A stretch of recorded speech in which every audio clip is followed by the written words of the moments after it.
Овие огромни кратери на патот, полни со вода и со кал наоколу, водат до село Пагаруша. Рурално место во околината на Скопје, на не повеќе од 20 километри од далеченост.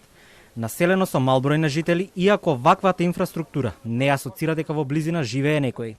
Тамошните мештани кои ја знаат тежината на демократијата, исто така знаат и што треба да значи нивниот глас на секои избори, а најмногу на локалните кога бираат свој градоначалник.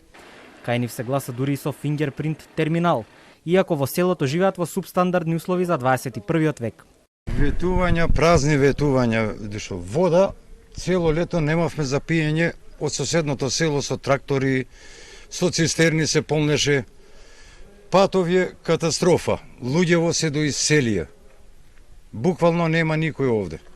Од соседново село една пештера искача вода со трактори, со цистерни, цело време за пиење и за основни хигиенски потреби. Нашите услови се заникале сега моментално за живење. А патот од 80-та година како го направија до денес едно лопат асфалт не ставија. Со наши финансии го бетонираме патот за 3 километра, како од град центар сме 18 километра до 20, ајде, да речеме толку одвоени. Само за време на избори доаѓаат луѓето да им аплодираме и си одат.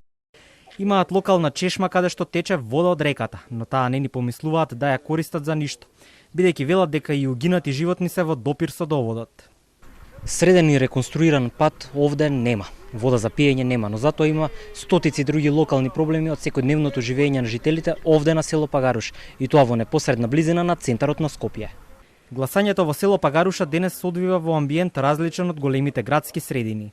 Овде ги нема средените училници. Ја има само оваа делумно руинирана просторија каде што се списоците со околу 200 гласачи. Според кажувањата на локалните мештани, иако сите тие фигурираат на хартија, во реалниот живот повеќе од 120 се веќе иселени и тоа во странство. Останатите прашање е колку се ентузијастични да дојдат и да го дадат својот глас. Во нашата неколку часовна посета на селото, на прсти се броја лицата кои дојдоа да гласаат на локалните избори.